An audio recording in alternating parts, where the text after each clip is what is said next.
Hello, everybody. So, this is going to be a response to Meridian Frost in regards to a little exchange we had with each other in the comments section of his video to Sequester Zone on Friday, this past Friday. It's probably going to be long, so per Meridian's statutes of making long videos, my laptop might commit seppuku after this is done.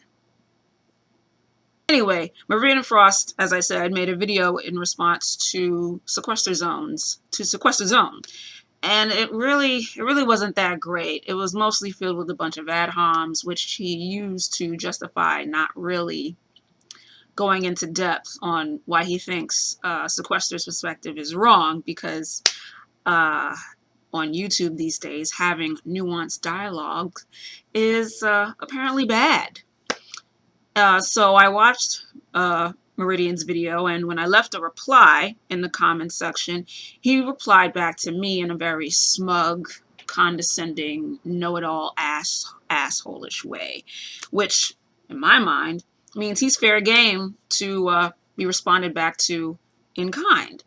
Little did I know that where this would all lead, especially in regards to calling him kiddo. Meridian, I kind of find it funny that you'd accuse me of trying to malign you when that's exactly what you did to me in your first response to me, by brushing off my comments via, the little ending statement in your first reply to me when you said, "Oh, thanks for the comment, though I'm sure that people will read 17 additional things that I didn't say here into their response. Please, people, try and keep your own lunacy to a dull roar. I don't have time. I don't have patience for the incontestably incorrect." So you started off this entire thing trying to malign my perspective as being stupid and absurd and wrong, and that's all you've done to me in the entire exchange. So it's funny to see you dedicate like a post rationalizing it, getting in your feelings over me saying kiddo, and throwing like a reverse racist jab at me over me calling you little mayo gumdrop.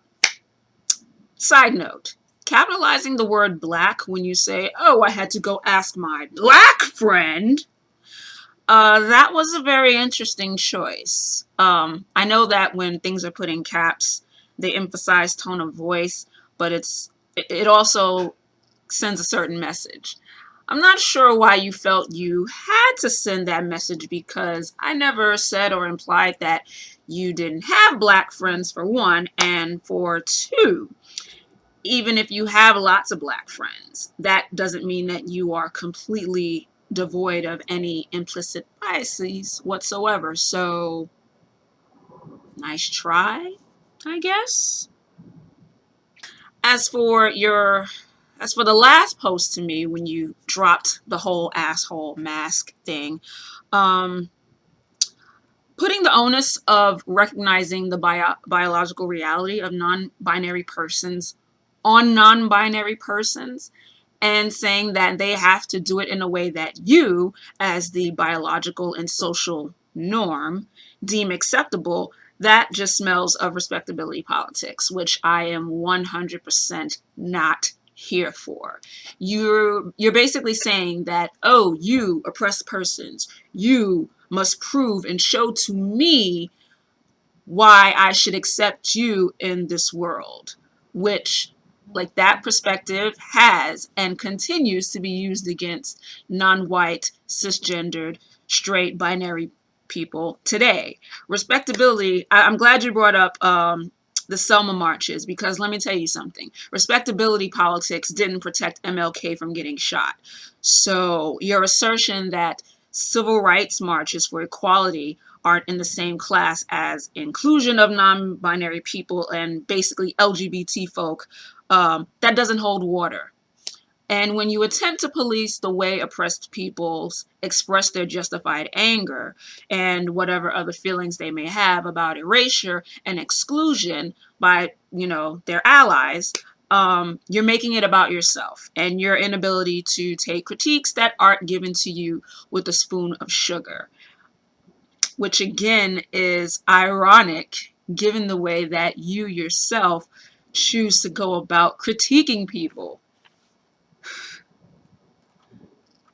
Inclusion of non-binary people via some language adaptation isn't like the exact same as, say, working to get pre-clearance back on the Voting Rights Act, or legislation, to ensure that LGBT folk can't be fired from their jobs just for being LGBT.